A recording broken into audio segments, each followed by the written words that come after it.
kalau saya bilang sama rekan-rekan mahasiswa, putihnya beras itu bukan karena ditumbuk saja, gabah ditumbuk jadi beras, tapi karena dia berinteraksi dengan sesama beras saat ditumbuk. Jadi interaksi kita dengan berbagai orang, berbagai kelompok, berbagai figur, baik yang setara di bawah maupun di atas, itu akan menajamkan kita terhadap pola komunikasi. Jadi keywordsnya, tips yang kedua adalah soft skill. Soft skill itu ditingkatkan saat kapanpun, jadi sampai kita nanti tua, sampai kita meninggal, kita terus meningkatkan soft skill.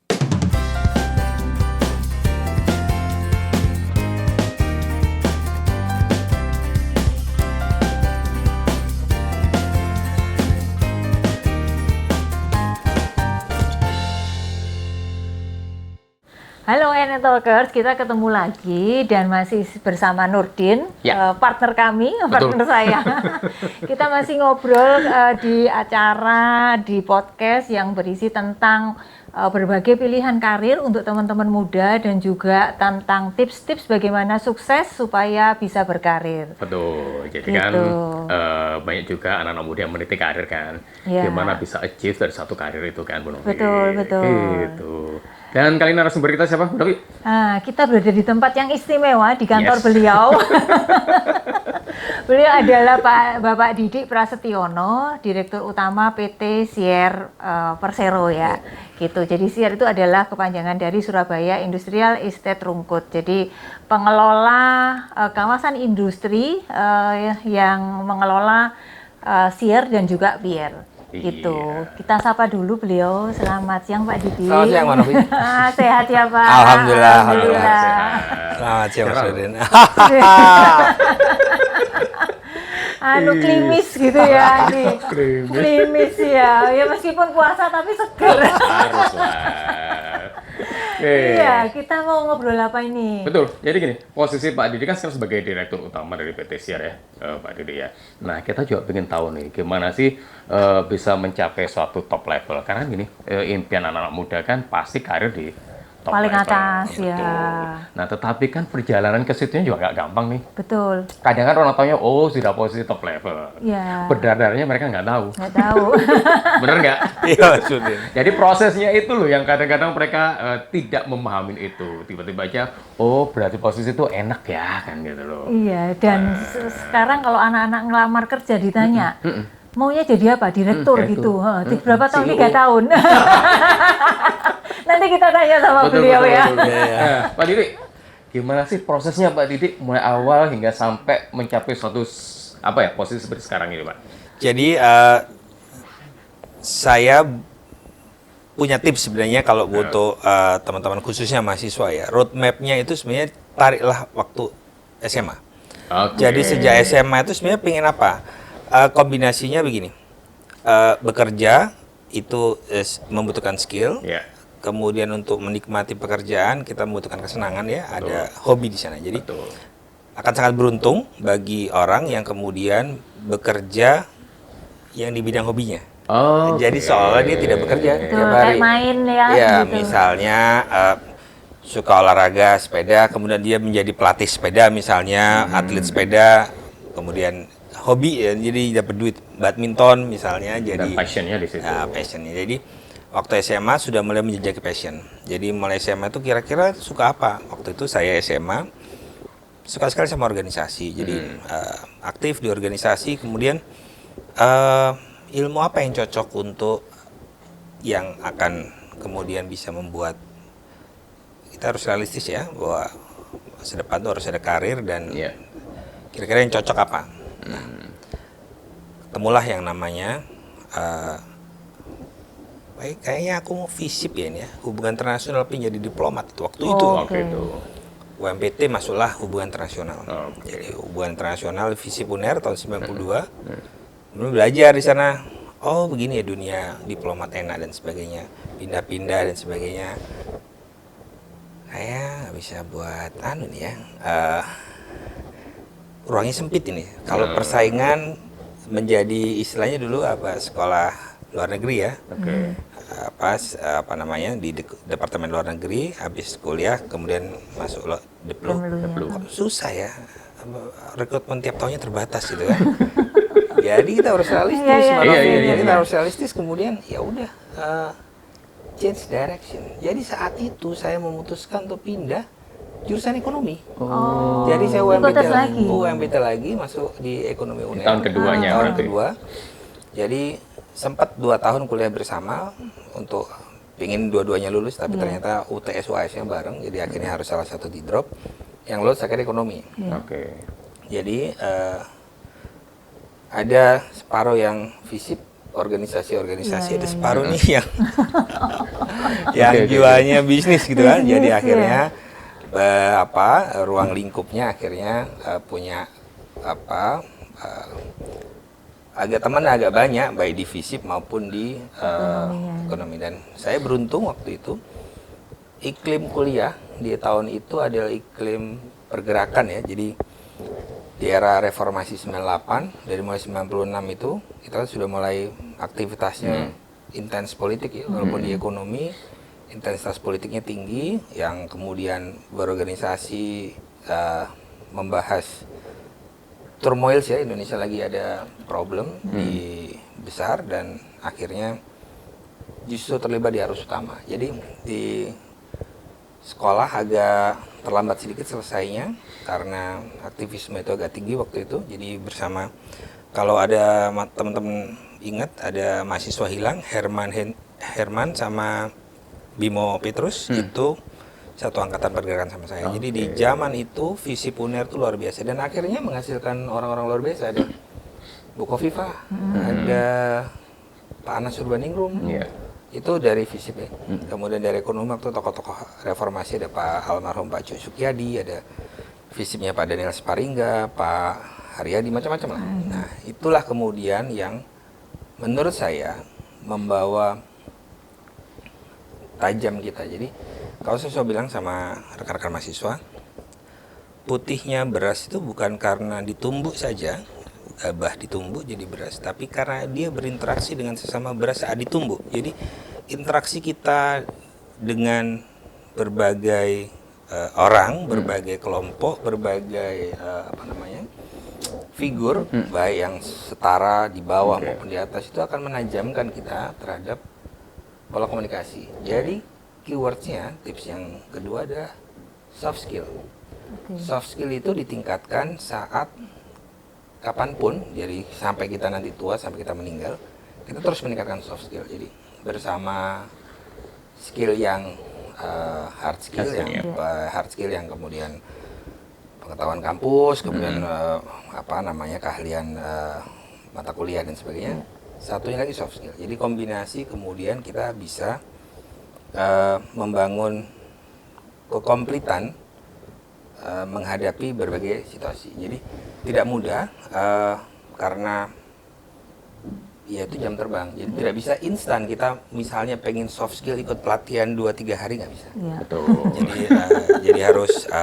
Jadi harus dibangun dan dilatih terus soft skill. Dilatih terus. Jadi biasa terus sampai ya sama banyak tokoh-tokoh publik ngomong depan kamera misalnya. Kita struggling. Susah sekali. Jadi biasanya juga nggak ada urusannya sama kamera, misalnya harus belajar. Ya lama-lama bisa. Jadi pelan-pelan. Kalau panggung itu bisa kita create dengan aktivitas.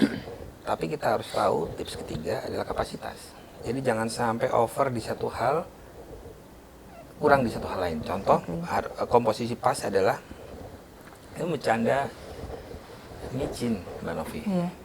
Jadi makanan tuh kalau micinnya pas ya, kurang. Itu kebanyakan micin juga nggak pas juga. Jadi harus pasnya itu ditemukan dengan sambil jalan. Jadi komposisi pas itu misalnya ya hard skillnya ada, soft skillnya ada, kemudian yang bangun network.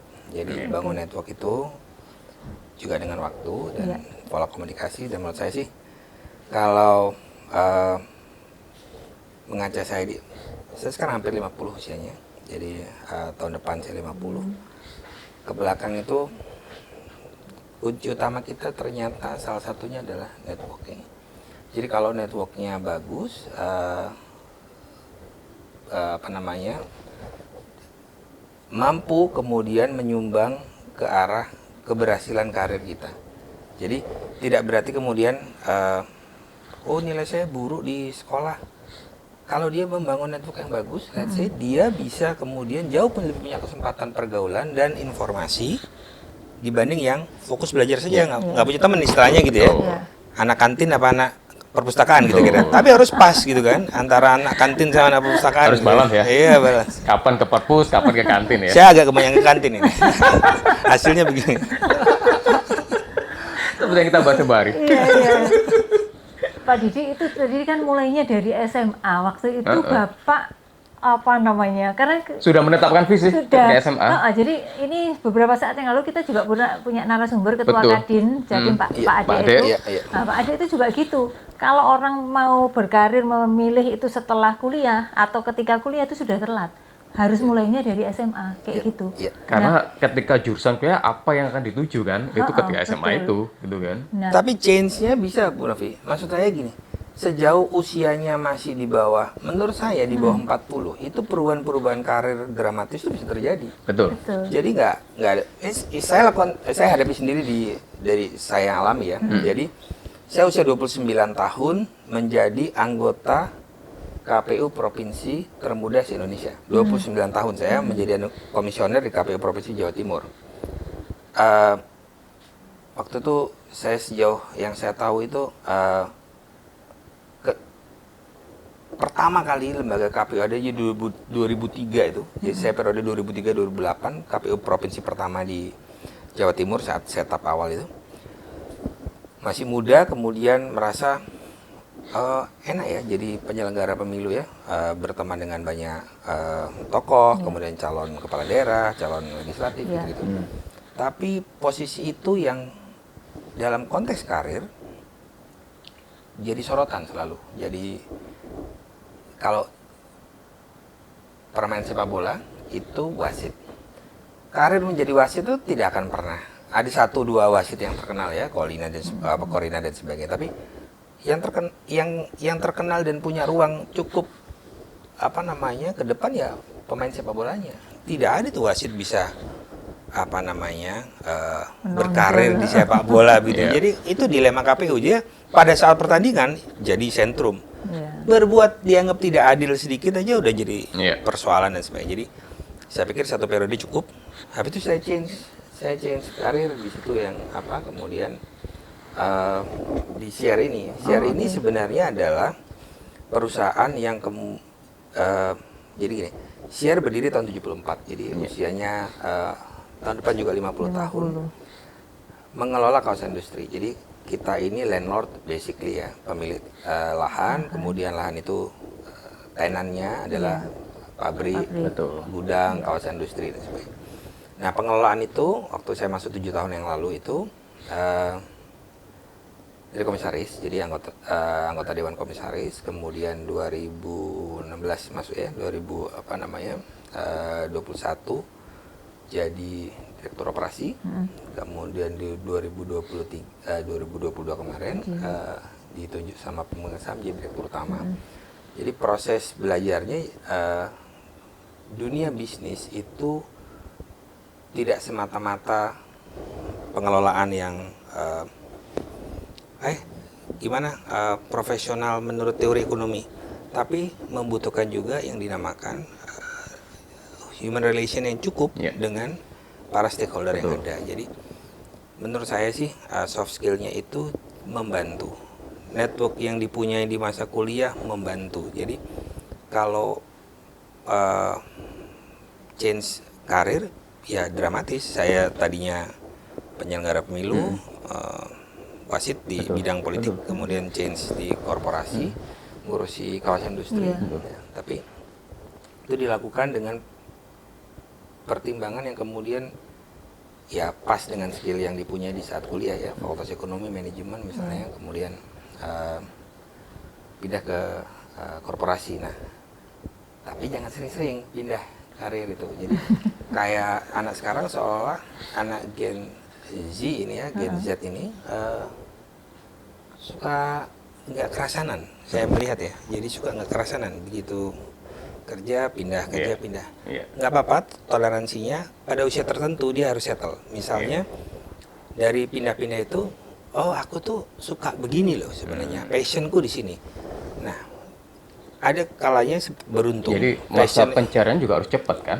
Ada kalanya beruntung passion sama pekerjaan cocok. Ya udah passion sama pekerjaan ini nggak hasilin duit juga. Ya. Tapi kadang nggak cocok.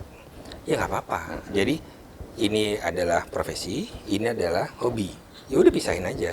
Jadi jalanlah berdua, ada profesi untuk keamanan kehidupan, pendapatan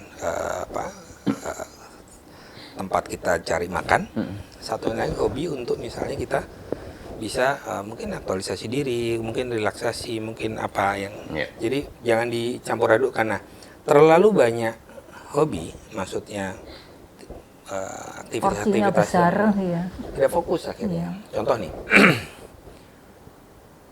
bikin kafe. Ya. Bikin kafe itu kalau dipikirin serius bisa jadi karir, bisa jadi profesi. Betul. Tapi kalau dipegang setengah-setengah yang kemudian tidak serius, ya dia bikin kafe bangkrut, bikin kafe lagi bangkrut. Karena dia menganggap itu sebagai hobi. Ya. Tidak dipikirkan serius berapa kemudian potensi pasar di sana, makanannya ini diterima bagaimana, HPP-nya bagaimana, modal yang diputar, modal kerjanya bagaimana. Jadi menurut saya sih semua hal, jangankan pekerjaan-pekerjaan formal, di zaman era disruption ini, pekerjaan kayak nulis artikel yang tidak punya kantor, itu bisa jadi pegangan hidup. Iya. Jadi zaman pandemi itu bukti nyata bahwa Para remote worker kayak gitu ya. remote worker itu luar biasa gitu kan, semua pendidikan online, pelatihan online. Kita ini yang kayak mungkin dinosaurus ya, masa kagok sama perubahan teknologi, tapi anak-anak generasi Z itu waduh mereka sangat nikmat itu. Betul, dan sangat fleksibel mereka untuk itu. Karena kan mereka sudah menikmati work from anywhere gitu Iya, kan. betul. Nah, itu tapi kalau misalnya work from anywhere itu harus diformulakan sampai kapan ini. Ya harus punya. Pak Didi, tadi kan mulai dari KPU kemudian berpindah jalur ke Siar. Adaptasinya gimana itu, Pak? Oke, karena kan hal yang sangat berbeda kan, apa tipikal pekerjaannya dan sebagainya. Ya, kebetulan waktu di komisioner di KPU Jawa Timur, saya ketua divisi logistik. Jadi masih ada hubungannya sama penyediaan pemilu. Jadi fokus ke misalnya pengadaan surat suara, kemudian pengadaan kota distribusi, formulir penghitungan dan sebagainya. Jadi tantangannya sebenarnya sama, ngurusi bisnis itu kan prinsipnya gini, gimana caranya kalau di konteks bisnis meningkatkan pendapatan dan mengendalikan biaya. Jadi dua hal itu yang kemudian akan membuat kita bisa melakukan perbaikan nyata terhadap tempat kita bekerja, apapun itu ya. Jadi kalau misalnya di dunia KPU, gimana sih kita bisa menemukan sourcing percetakan yang bagus, aman, surat suaranya, tapi murah misalnya, sehingga misalnya penghematan biaya penyelenggaraan pemilu bisa dilakukan kayak begitu. Jadi temannya tapi completely beda. Yang tadinya stakeholdernya adalah partai politik, kepala daerah, pemerintah, sekarang tenan-tenan industri dan sebagainya. Jadi sebenarnya sama tetapi beda di stakeholdernya. Terus kemudian pola komunikasi antar tenan dan sebagainya juga berbeda kan antara KPU dengan ketika di Siar ini kan, Pak? Ya sama beda tapi samanya begini, bisnis layanan. Jadi kita itu services bisnis sebenarnya. Melayani, kalau KPU tagline-nya waktu itu melayani rakyat menggunakan hak pilihnya. Jadi rakyat sebagai stakeholder utama kita, gimana caranya mereka punya hak pilih yang terjamin. Suara tidak hilang, kalau pindah memilih terjamin, kalau pilot harus bekerja atau nahkoda harus bekerja atau dokter harus bekerja tetap terjamin pilihannya, itu tugasnya KPU. Nah, di kawasan industri sama, kita mendapat amanah untuk memberikan pelayanan yang terbaik untuk tenan. Tenan itu misalnya contoh spesifik perusahaan penghasil limbah ya. Jadi limbah dalam konteks orang awam, wah lihat ada limbah nih.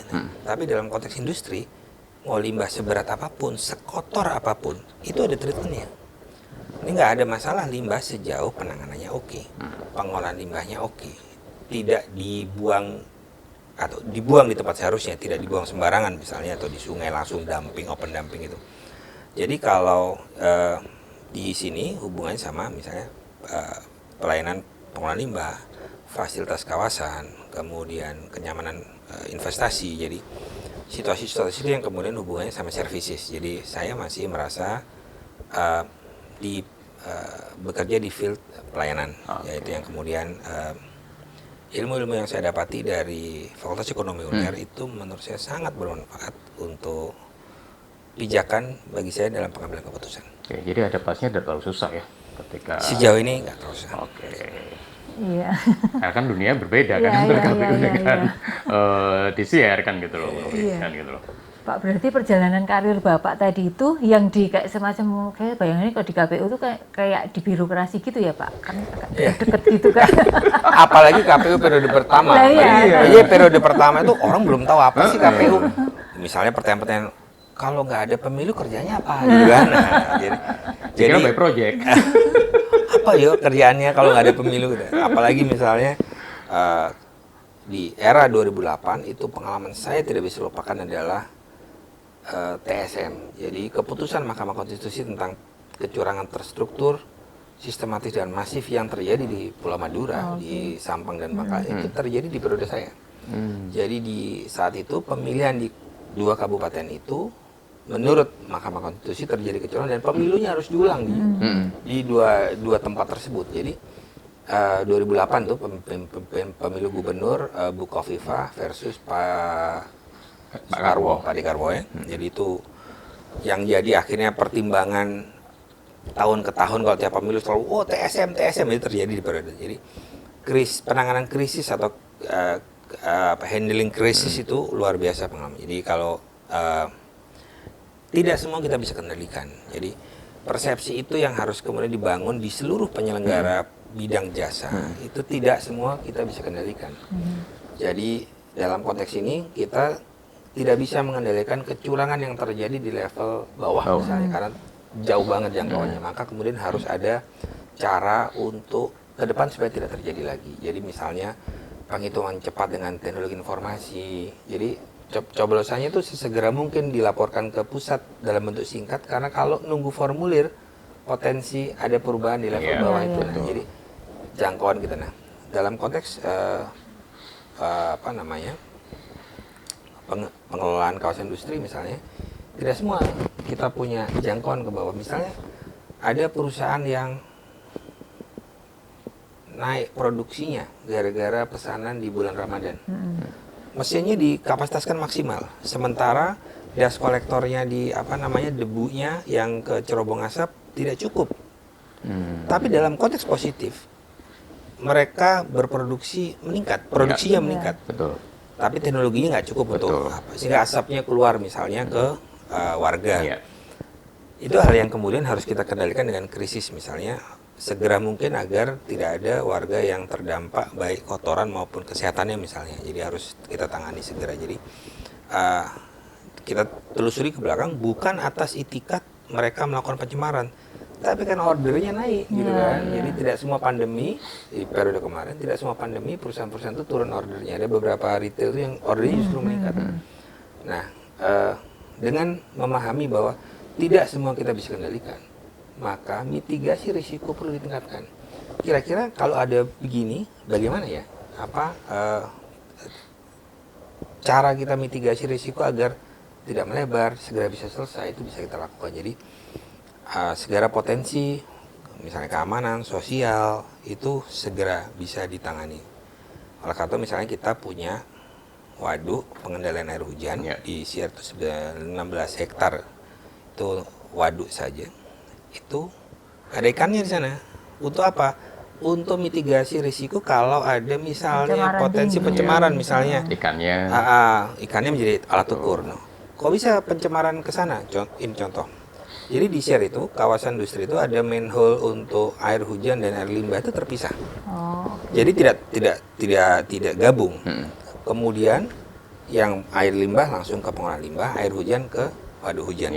Akan tetapi, misalnya terjadi banjir, kalau kemudian ada spill dari parkiran truk, misalnya ada spill dari apa, itu bisa masuk ke waduk dan kemudian kita ada alat ukurnya. Oh, ikannya mati nih, berarti ada spill, maka harus ada treatment. Jadi dalam konteks mitigasi tersebut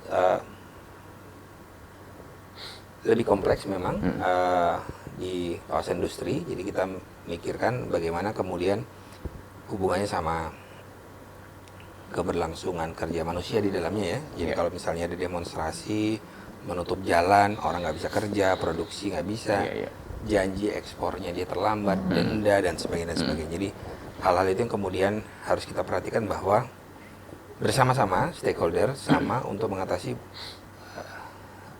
kerumitan itu. Paling problem sebenarnya adalah regulasi. Jadi investor-investor Jepang itu merasa bahwa regulasi di Indonesia itu kurang ada kepastian, khususnya investor Jepang ya. Mereka sangat detail. Mau bayar atau mau urusan ABC atau bayar sekian juta atau sekian ratus juta untuk urusan perizinan nggak ada masalah sejauh jelas. Ya. Nah, ketidakpastian itu yang kemudian juga menjadi risiko yang harus kita mitigasi. Jadi bagaimana menciptakan iklim investasi yang baik dengan menciptakan kepastian regulasi. Jadi kita dorong terus pemerintah untuk menciptakan kepastian regulasi bahwa mirip di pemilu negara-negara modern, semakin modern negara, semakin banyak peraturannya, semakin detail peraturannya, dan semakin tidak bisa diprediksi hasil pemilunya. Kalau pemilu yang dianggap tidak demokratis, aturannya dikit, pemilunya bisa diprediksi siapa yang menang. Jadi semakin tidak bisa ditebak, itu kualitas. Nah, kalau misalnya dalam konteks regulasinya banyak banget. Nah, sama juga dalam konteks ini, nggak apa-apa regulasinya dibanyain, jelas tapi. Masalah hasilnya apa ya tergantung asesmen regulasinya. Jadi kalau misalnya kita mau tidak ada polusi, tidak ada limbah yang keluar ke masyarakat, bikin aturan tegas dan jelas tentang hal potensi apa saja. Karena contoh, limbah bau, sampai sekarang belum ada aturan yang jelas. Debu ada, udara ya, misalnya limbah cair, limbah padat, tapi bau belum ada. Karena memang alat ukur bau itu nggak ada. Jadi pencemaran bau. Manusia, Pak. Makanya kalau limbah bau, baunya itu alat ukurnya nggak ada. Jadi teranya gimana teranya? Cara ngukurnya, kalau misalnya ada alat ukur yang murah dan pas yang dibilang bau itu ya diaturlah segera. Jadi biar agar misalnya banyak sekali kawasan-kawasan yang tidak dalam kawasan industri, masyarakatnya komplain bau dan sebagainya. Agak susah ke sana. Tapi kalau yang limbah cair keluar atau padat atau debu kelihatan ya. Makanya pemerintah punya cita-cita untuk melokalisir kawasan industri jadi satu di kawasan industri agar pengelolaannya itu gampang. Kita ada di Indonesia itu hampir 100 kawasan industri baik negara maupun swasta. Jadi share sendiri dimiliki oleh negara dengan komposisi saham 50% dana reksa, yang ini ada pengelolaan Inbreng saham pusat, kemudian 25% Provinsi Jawa Timur, 25% Kota Surabaya. Jadi sebagai perusahaan yang dimiliki oleh negara, peran kita adalah untuk mendorong agar tumbuhnya ekonomi di sini. Jadi share sendiri sebagai perusahaan karyawannya nggak banyak, tapi pabrik yang di dalamnya ini yang kemudian punya peran besar dalam pertumbuhan ekonomi. Jadi investasi masuk, perdagangan, retail, penyerapan tenaga kerja itu menjadi kunci. Jadi kalau ada sensus dulu beberapa tahun lalu itu di share sendiri yang Rungkut Berba itu sekitar 70.000 pekerja, yang di PR yang di Pasuruan itu 35.000. Jadi kalau 105 sendiri. Iya, kalau hampir 100 ribuan itu terserap di kawasan industri. Jadi kalau mendorong penciptaan lapangan kerja ya salah satunya buat pemerintah kabupaten kota, buatlah kawasan industri. Kawasan industri itu akan mengundang orang masuk, investor masuk, dan akan mendorong serapan tenaga kerja. Bagaimanapun SMK lokal akan terserap, kemudian mungkin ada kampus terserap. Jadi, punya implikasi pasti. Pak, dari tadi yang Bapak ceritakan, banyak sekali yang harus di-handle kan, permasalahan dan sebagainya. Tentu banyak pressure kan otomatis. Nah, seringkali kita lihat anak-anak muda itu handling pressure itu mereka sangat-sangat susah untuk handle seperti itu. Nah, dari Pak Didi gimana sih Pak biasanya kalau handle pressure tersebut? Salah satunya, Apalagi di level tertentu kan gitu. salah Karena satunya, tanggung jawab dipegang kan, salah gitu. satunya assessment ya. Jadi kita ujungnya dulu. Ya. Untuk menjadi eksekutif di BUMN atau perusahaan-perusahaan itu bisa ada assessment. Jadi salah satu yang diukur adalah handling working good under pressure. Ya. Jadi di mana misalnya yang saya pernah alami ya, assessment kita di role play direktur di sebuah ruangan, ada demonstrasi, ada buruh yang komplain, ada kita dilihat oleh asesor bagaimana kita handle pressure. Nah, ditarik ke belakang, gimana caranya supaya targetnya kan working good under pressure. Ya, jadi kita tidak, kalau kena pressure nggak goyah istilahnya. Nah, dengan belajar konflik. Jadi manajemen konflik itu kan menjadi salah satu mata kuliah ya di kampus ya. Bagaimana kita mengelola konflik? Karena konflik sendiri tidak di judgement buruk. Karena apa? Karena dengan konflik kita bisa dinamis. Kita mengetahui potensi-potensi yang ada. Kalau dia stagnan aja, nggak ada konflik, damai-damai aja, kita nggak bisa melihat potensi orang. Dengan menciptakan situasi dinamis, yang dalam konteks ini mata kuliahnya ada manajemen konflik, ketemu di situ kemudian dinamika kelompok namanya. Jadi dinamika kelompok itu muncul karena perbedaan latar belakang keilmuan. Ya pasti kan demografisnya kita ada yang insinyur, ada yang sarjana psikologi, ada yang apa. Dinamika kelompok pasti berbeda cara pandangnya. Kemudian karena mungkin perbedaan suku, urusan makanan aja kita beda rasanya. Oh soto ini enak, menurut yang lain nggak enak. Jadi diversity in work itu apa? Keberagaman dalam pekerjaan itu akan menimbulkan dinamika kelompok yang harus kita kelola. Dengan begitu kita bisa belajar untuk apa yang dinamakan pengendalian di dalam konflik. Kenapa? Ya dinamika kelompok itu adalah ibu dari semua manajemen.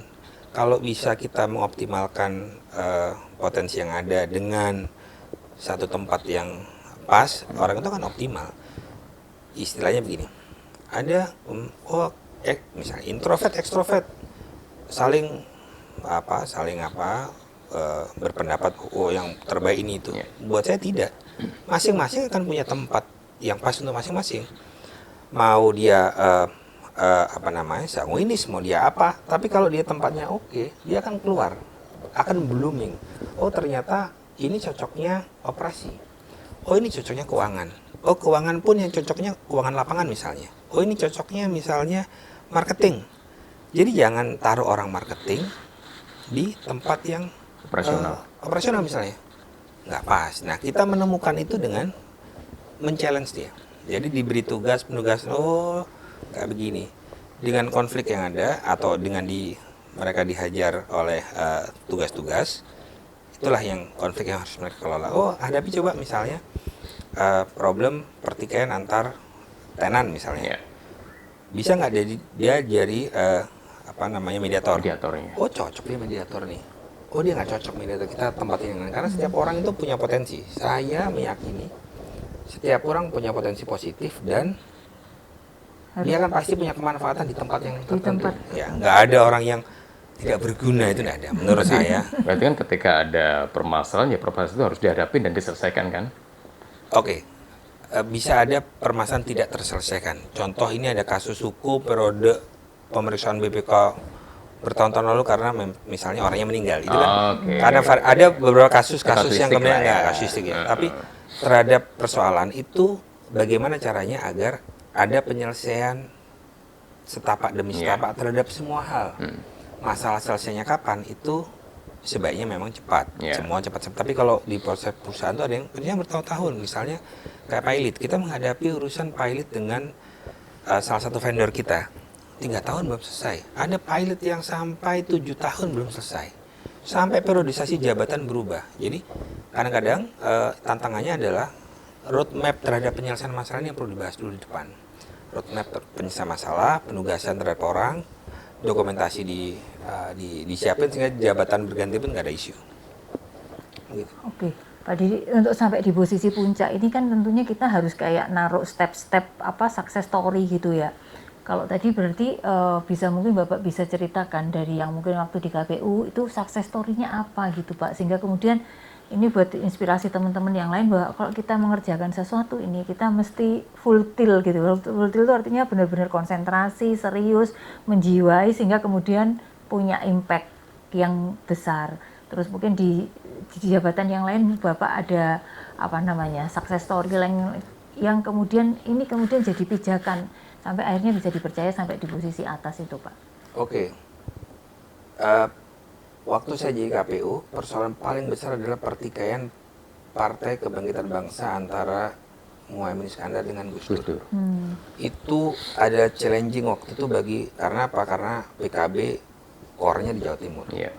Jadi penyelesaian kasus saat itu kita sampai ketemu Gus Dur, kita ketemu Mbak Yeni, kita ketemu Muhaimin, kita ketemu yang sekarang mereka jadi tokoh-tokoh semua. Itu untuk settle persoalan agar persoalan internal tidak mengganggu jalannya proses pemilu yang panjang. Jadi gimana caranya? Kita temukan waktu itu, ya udah gini aja, jalan keluarnya adalah kepastian hukum. Kepastian hukum miliknya pengadilan. Jadi kita ikut saja ke pengadilan. Jadi jangan ada demo-demo ke KPU dan sebagainya. Kita bicara setengah kamar dengan Pak Muhaimin, kita bicara setengah kamar dengan grupnya Gus Dur, dengan Mbak Yeni, agar oke ya, ini ada konflik, proses sedang berjalan, tapi tahapan pemilu ini harus jalan. Iya. Ini harus tengah ada jalan temunya. Jadi kita waktu itu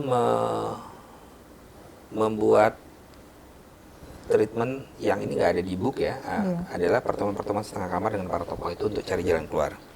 KPU harus aktif. Jadi yang saya rasakan agak perbedaan besar waktu itu dengan KPU di zaman saya adalah KPU pusatnya backup untuk keaktifan komunikasi politik. Jadi KPU tidak boleh jadi wasit diam saja. Ini kalau ada misalnya Arema sama Persibaya potensi, wasitnya harus datang ke pelatihnya, harus datang ke pemainnya, harus datang ke pemilik klubnya, harus datang ke supporternya. Wasit harus meyakinkan bahwa kalian mungkin ada problem. Potensial problem akan terjadi kalau kalian bertanding. Saya minta nanti tidak ada kerusuhan. Siapa penanggung jawabnya? Kita beresin. Jadi formulanya dibereskan sebelum acara berlangsung. Jadi prakondisi yang kita sebut prakondisi waktu itu kita lakukan. Itu tidak semua orang punya kemampuan gitu loh.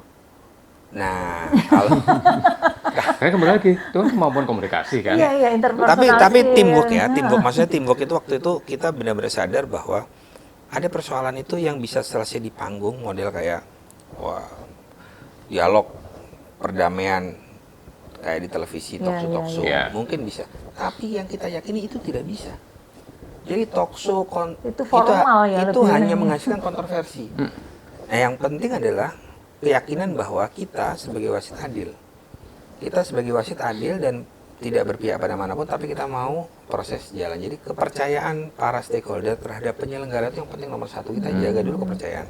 Jadi kita bangun dengan stakeholder itu ya, KPU ini tengah. Jadi dia memfasilitasi kepentingannya di tengah, wasit konflik dikasih jalan keluar. Nah, itu menurut saya capaian yang waktu itu cukup besar dalam proses di KPU periode pertama itu, karena belum ada peraturannya, belum ada sengketa pemilu, undang-undang pemilunya belum selengkap sekarang, karena kita masih trial and error.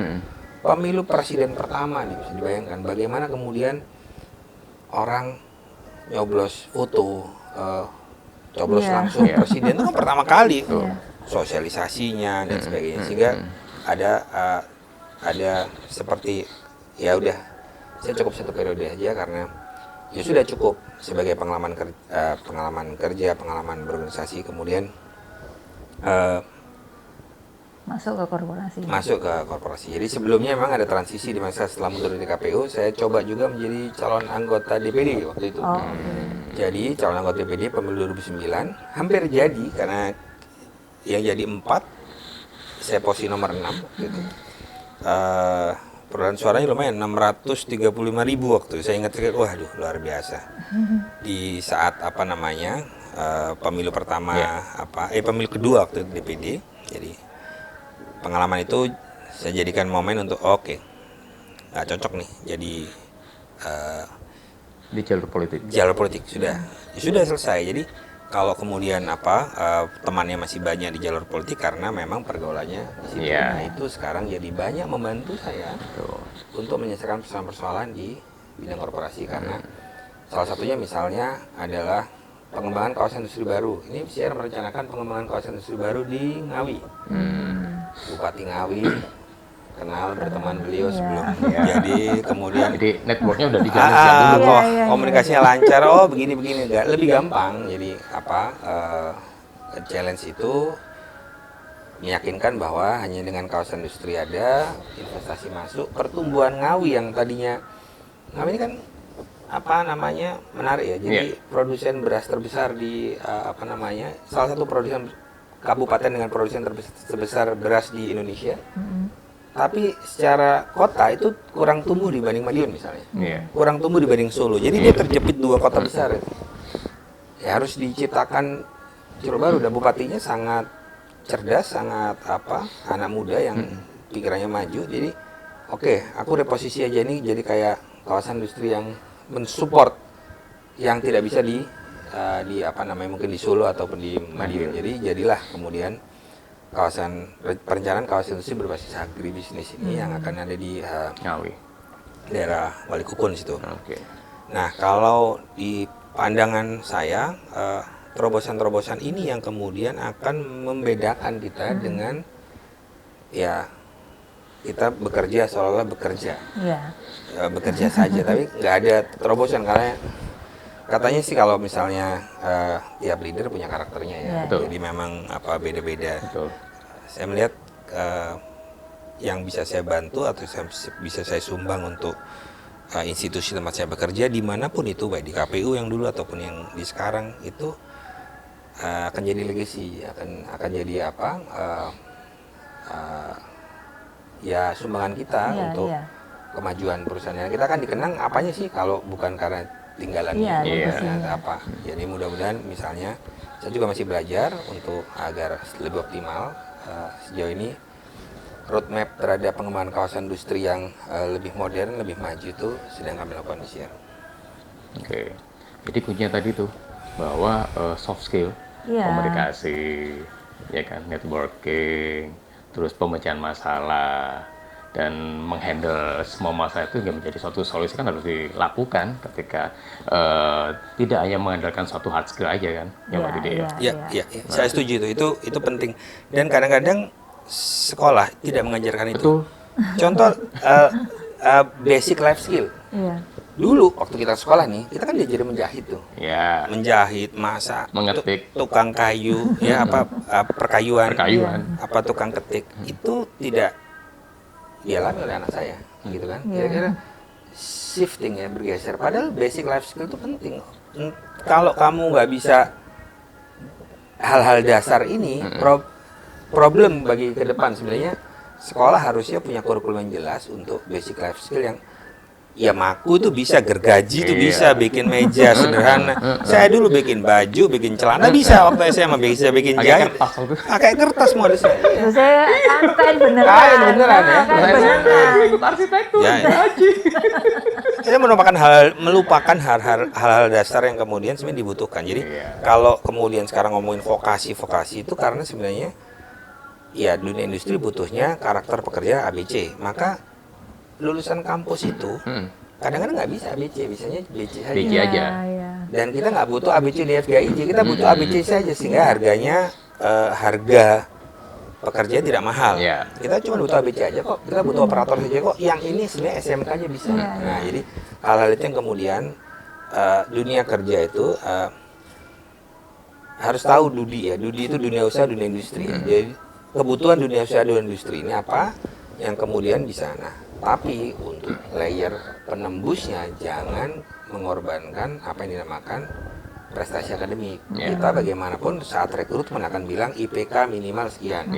Walaupun soft skillnya pinter sebagaimanapun, kalau masa kerjanya pengalaman kerja tidak ada, rekrutmen fresh graduate kan ngomongin IPK. Jadi IPK itu harus jadi perjuangan agar IP-nya bagus, kemudian lolos seleksi, wawancara keluar itu soft skill. Iya. Ya, jadi masuknya itu ya tetap akademik ya. Jadi untuk yang teman-teman muda, Screening jadi awalnya. jangan melupakan walaupun pengembangan soft skill membuat kita jadi harus bekerja lebih keras, tapi kalau IPK itu enggak dapat ya susah. Nah, terus kemudian dukungan apa namanya, skill dukungan itu contoh misalnya ini dipertimbangkan di banyak perusahaan modern, main musik, nari, olahraga, apa itu jadi pertimbangan perekrutan, karena ya misalnya kayak perbankan ini ada tim voli, ada tim basket, ya kita kan butuh karyawan original, karyawan organik tapi yang bisa basket. Jadi itu juga jadi pertimbangan. Jadi skill di bidang lain yang kemudian juga ditajamkan sebagai bagian dari pengembangan diri. Nah, menurut saya sih ruangnya sudah sangat luas untuk mencoba hal-hal yang tersebut dengan dunia modern ini. Kan di zaman kita nggak ada internet itu. Sekarang mau belajar apa dilihat di YouTube. Betul. Mau belajar masak, mau belajar apa, mau belajar basket, mau belajar tenis, skillnya ada. Belajar tenis serven begini ya. Apa? Loh, ini mau bikin proposal bisa loh Pak, pakai ChatGPT itu. Oh iya itu. Apalagi alat bantuan model ChatGPT itu kan. Bikin proposal tuh. Ini pekerjaan yang kemudian akan hilang fase kedua setelah ini ya. Ada ChatGPT itu berarti kayak drafter berita. Itu scriptwriter itu terancam tuh. Penulis cerpen. Iya betul Pak. Itu terancam. Jadi bikin skripsi aja lewat situ. AI ini ya ngeri. Bukan cuma tulisan, ini ada AI baru di video. Foto video, jadi perubahan-perubahan kita nggak bisa tahu. Ini Pengisi suara sudah ada voice over. Kita naruh foto statis, kita naruh teks, keluarnya video, udah mulutnya goyang-goyang kayak ngomong. Ini gimana ya? Kalau kemudian ada beberapa profesi yang akan terganggu terhadap ini. Nah, kita harus bisa membaca masa depan. Oh, profesi yang oke ini yang tidak bisa terganggu apa? Karena misalnya, kemampuan saya bikin script writing. Saya sertifikasi, ini musuhnya ChatGPT ini kan. ChatGPT scriptwriternya nggak bayar misalnya, jadi harus baru lah. Kemudian matinya koran ya. Koran itu kan dihadang sama berita online, televisi dihadang sama YouTube misalnya, itu kan shifting. Iklan sudah placingnya tidak lagi televisi atau tidak sebanyak dulu. Sekarang di AdSense, di YouTube. Itu sama juga dengan industri. Kalau kita kemudian bikin barang produk murah di Cina misalnya, karena Cina mampu membuat harga pokok produksi murah semurah-murahnya plus biaya kirim ke Indonesia. Produk barang, buah-buahan, macam-macam kok bisa beli murah? Itu harus dipelajari. Negara harus mampu membongkar kenapa sih kok bisa murah sana? Apakah biaya buruhnya, ataukah pajaknya, ataukah efisiensi logistik cost-nya atau apa, itu kok bisa murah padahal pakai plus biaya transportasi kan. Jadi bagaimana bisa apel lebih murah apel impor daripada lokal? Apa yang salah di situ? Alamnya kita subur dan sebagainya. Jadi kita harus menemukan yang kita tidak bisa goyang oleh pasar internasional. Jadi profesi apa yang tidak bisa goyang karena perkembangan teknologi, atau justru kita penguasaan teknologi agar kita bisa menguasai misalnya.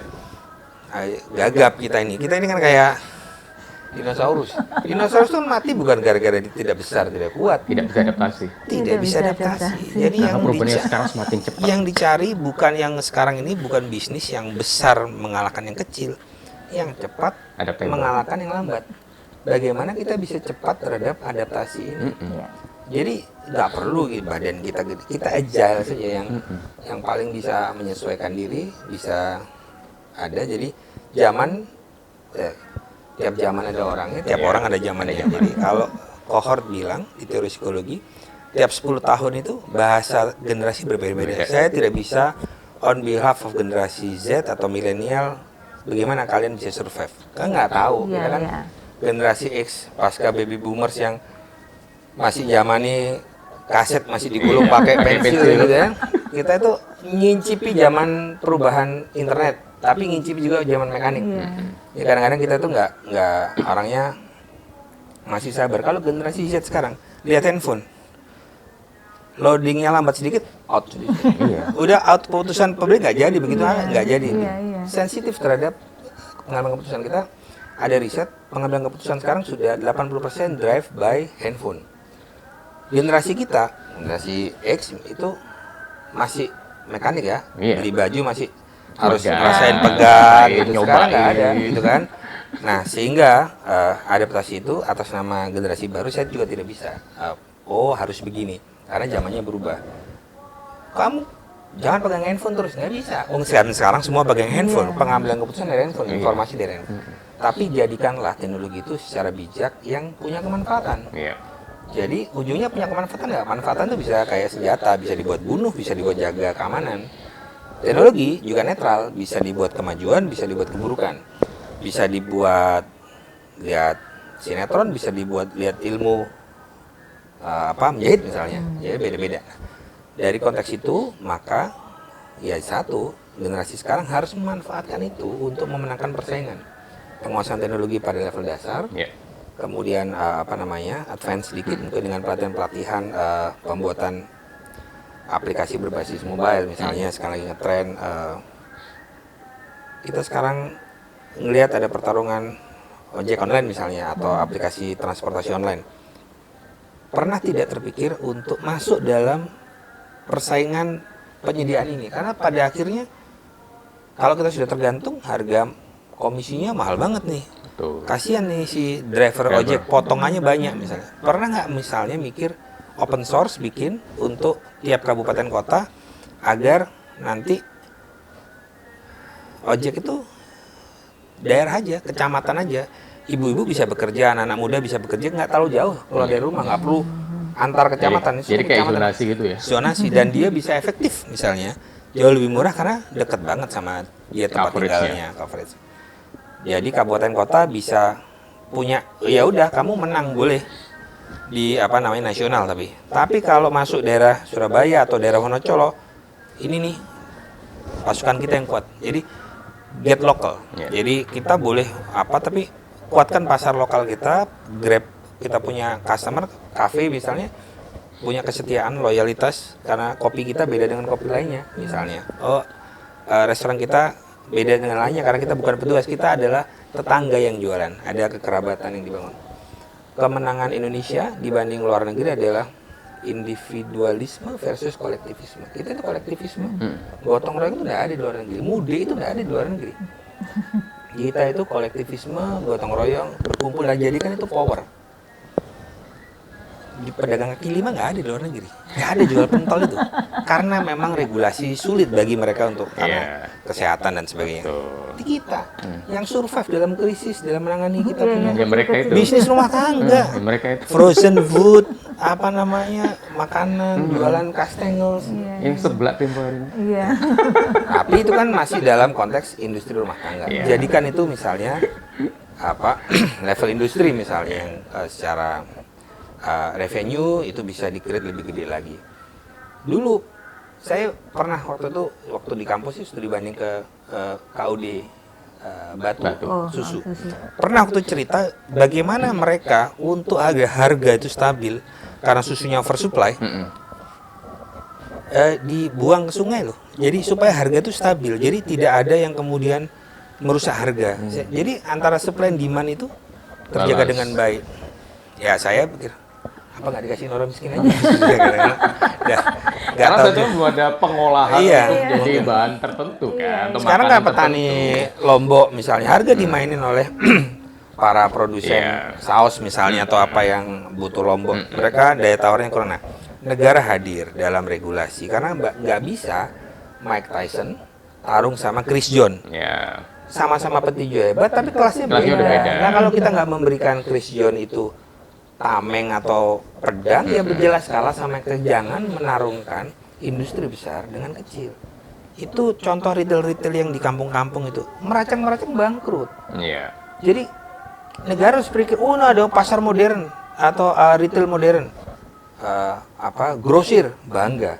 Grosir itu membunuh retail-retail ini. Nah, harus ada aturan di mana kemudian retail itu dibatasi satu kota sejumlah sekian di lokasi yang agak jauh dengan perumahan penduduk. Jadi perlindungan terhadap usaha kecil dan menengah itu ada, keperpihakan terhadap usaha kecil menengah itu ada. Jadi jangan sampai kemudian negara terkesan memfasilitasi perusahaan besar, tapi di sini seolah mengembangkan UKM. Lu UKM gimana? Lapangannya becek, disuruh lomba lari dengan lapangan becek, kan lapangannya harus kita bagusin dulu. Persaingannya, iklim persaingan gimana loh? Kalau suruh buka meracang dikasih modal permodalan, satunya harga retailnya dari pabrikan langsung, satunya disuruh kula, pasti kan lebih mahal. Konsumen pasti datang. Hal-hal itu kemudian menurut saya negara harus hadir. Jadi sambil memahami shifting teknologi ini mau bagaimana. Jangan sampai kagok nanti kalau misalnya tiba-tiba ya cerita Kodak bangkrut, BlackBerry, Nokia. Ya, even Yahoo udah slow down, Hotmail. Ya kita tahu perusahaan-perusahaan itu struggling semua karena tidak bisa beradaptasi. Jadi kalau buat saya, Manovi, sebenarnya kalau negara bisa berbarengan membaca ini, menciptakan regulasi, iklim usaha ini bergerak sendiri. Jadi kalau iklimnya lapangannya nggak becek, ini mau main bola cakep nih. Ya, jadi tugas negara menciptakan situasi di mana lapangan tidak becek, iklim usahanya sehat, sehingga pertarungannya juga sehat. Jadi jangan sampai ada pertarungan dipaksakan dalam kondisi yang tidak sehat dengan misalnya kecil lawan besar gitu. Nah, soalnya sekarang kayak kasihan aja gitu kan. Oh ini harus pasar modern depannya buka untuk pedagang kaki lima apa gitu lah. Seolah karena kasihan. Padahal sebenarnya harus kita ciptakan adalah persaingan yang sehat. Nah bagaimana bisa sehat dong? Satunya sourcingnya harga industri, satunya sourcingnya harus kulaan level ini ya, nggak bisa jualan anu. Nah itu menurut saya sih harus dibongkar frame-nya pemikiran pemerintah, di mana yang penting adalah penciptaan iklim. Infrastruktur difasilitasi, maka otomatis rakyat itu akan cari duit sendiri. Gitu Mbak. Iya. Pak Didik, tadi itu kan di karir Bapak itu yang tadi itu yang lebih ke profesional gitu ya Pak. Ada nggak sih kegiatan Bapak itu yang selama ini juga cukup mendukung ini, misalnya aktivitas yang seni lah, olahraga lah, yang lain-lainnya gitu loh. Mendukung kan, tidak menghabiskan waktu ya. Maksudnya kan tadi itu yang lempeng-lempeng yang kaitannya wah mikir besar gitulah ya, yang profesional gitu. Kan butuh rilis Pak. Iya. Bukan rilis. Penyeimbangnya apa itu Pak? Bukan rilis, seolah-olah kita ditekan enggak. Lebih kepada keseimbangan aktivitas supaya pertemanan non pekerjaan itu terjadi. Jadi saya punya klub sepeda. Saya punya grup istilahnya komunitas sepeda yang nggak ada hubungan sama kerjaan. Jadi ya kita happy aja. Kadang ke gunung, kadang ke luar kota, kadang dalam kota, kuliner bareng. Jadi rilisnya itu. Jadi dua komunitas yang saya ikuti, komunitas sepeda sama komunitas scuba diving. Jadi scuba diving itu sudah sejak lama, sejak 2004-an saya di situ. Jadi udah lumayan lama. Kita harus membuat, saya pribadi merasa saya harus membuat situasi di mana saya sadar bahwa saya itu cuma bagian kecil saja dari sebuah dunia yang ya Tuhan ciptakan gitu ya, nggak bermakna gitu. Kalau di dalam laut yang dalam sepi, kita itu kan nothing gitu. Kita itu cuma nothing. Jadi kalau itu bisa agak membuat kita agak lerem hatinya, agak nggak sombong gitu. Jadi supaya kita tahu bahwa ya manusia dari zaman dulu ada dan meninggal gitu, suatu saat ya pasti mati juga. Jadi hidupnya ya jangan sombong karena kecil aja kita ini, nggak ada makna. Kalau Tuhan mau balik, nih contoh yang di koran-koran tuh, wah Jaya jadi pejabat begitu dibalik, tiba-tiba pakai jaket oranye, gitu kan? Kekayaannya sekian miliar tiba-tiba bleng jatuh karena anak dan sebagainya. Bisa makan. Gimana itu? Kalau Tuhan mau balik nasibnya orang yang balik ya kita tuh kan karena Tuhan menyembunyikan aib kita. Kalau bisa kata kayak gini, jadi mudah-mudahan bisa dilindungi dan bisa jalan. Ya takut juga. Wah, gaya hidup mewah ini, waduh, lagi jadi sorotan ya. Apa ya yang gaya hidup mewah ini aku ya, gitu kan? Kadang-kadang flexing lah. Flexing. Pejabatnya nggak flexing, istrinya sama anaknya flexing. Iya betul. Iya, pejabatnya sudah hidupnya sederhana. Flexing. Sekarang dipantau bukan pejabat, anaknya sama istrinya. Repot ya. Mudah-mudahan lah ini semua ketemu equilibrium yang pas tuh gimana, karena memang ya pejabat publik nggak boleh. Gitu. Meskipun apa namanya, tapi kadang-kadang bingung juga ya kalau misalnya kata dasar flexing itu sudah dulu hubungannya sama badan. Jadi six pack misalnya sehat gitu ya. Flexing lari maraton sekian gitu itu kan nggak apa-apa. Kalau sekarang ya itu barang. Itu nggak apa. Flexing medali menang karena apa gitu nggak perlu juga ya. Jadi sebenarnya flexing itu pegang aja nggak apa-apa captionnya. Iya. Katanya kata dasarnya netral ya, tapi flexing yang gaya Kalau hidup. kita bawa tasnya nggak apa-apa captionnya itu. Baru beli nih. Kalau foto di mereknya diginiin ya. Oke, Mas. Ya. Jadi yang terakhir nih pesan untuk teman-teman muda supaya tadi itu serius, agak santai kayak Bapak gini tapi tetap sukses, gimana caranya? Jadi tipsnya Pak. Jadi berteman dengan banyak orang, kemudian memilih pertemanan yang toksik. Circle-nya ya. Yang toksik ini ya, yang misalnya dulu kan ada kita selalu zaman SMA, anak yang minum-minuman keras gitu. Ada kan? Ini pasti ada. Anaknya orang kaya di sini ya, orang kaya gitu. Kadang-kadang kita ketarik gitu kan, harus pas di mana memilih circle, jangan begitu karena itu akan buang waktu. Sebagai pengalaman mungkin masa muda harus begini-begini ya cicipi aja. Sama kayak makanan, cicipin aja. Tapi kalau dia sebagai makanan sehari-hari minuman keras lah, obat-obatannya membunuh kita. Cepat atau lambat membunuh kita. Kemudian milih circle kemudian fokus seimbang antara akademik sama hobi. Karena bagaimanapun perkembangan otak itu selain akademis juga kreativitas harus dibangun. Kreativitas itu juga dari hobi. Di otak kanan sama kirinya balance. Balance. Jadi pengembangan keterampilan selain akademik. Kemudian keempat, adab di atas ilmu. Jadi sopan, harus menghargai orang tua dan kemudian ini anak sekarang ini kayaknya ini ya yang agak PR ya. Itu deh. agak PR ini. Ya orang tuanya ya gurunya punya saham juga ya. Jadi adab juga harus baik. Kemudian yang kelima soft skill tadi ya. Tidak pernah berhenti belajar. Jadi apapun itu, belajar soft skill, hard skill, ilmu apapun ya. Jadi saya sekarang lagi belajar ilmu teknik ini. Karena kita punya bangun gudang, bangun gedung, belajar dikit-dikit, kayak gini loh gambar teknis itu. Gitu. Jadi jenis besi, jenisnya aku pusing juga nih. Tapi ya harus belajar supaya supaya tahu proses sejak awal. Jadi harus kita detail supaya datang. Jadi buat rekan-rekan muda, penguasaan teknologi itu penting. Jadi semua tadi itu bisa dulu harus pamit sama ibu kan, bisa telepon, bisa nanya kabar. Jadi kalau misalnya telepon tuh bisa lebih komunikatif. Jadi dipakai bukan untuk yang hal negatif. Jadi ada value-nya, gadgetnya dipegang gitu. Betul. Cari duit lah bisa. Iya, betul. Jualan online. Jadi reseller. Saya belum belajar berbisnis kan ketika masih muda itu. Oke, Pak Didi, thank you. Terima kasih. Terima kasih.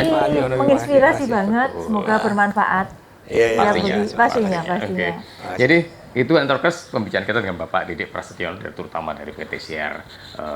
Dan pastinya perbinya panjang tadi, banyak value yang bisa diambil ya Bu Novi ya. Iya.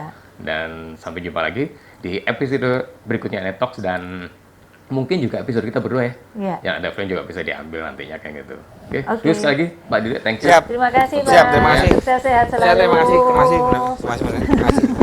Sampai jumpa lagi di episode berikutnya Netox. Sampai jumpa.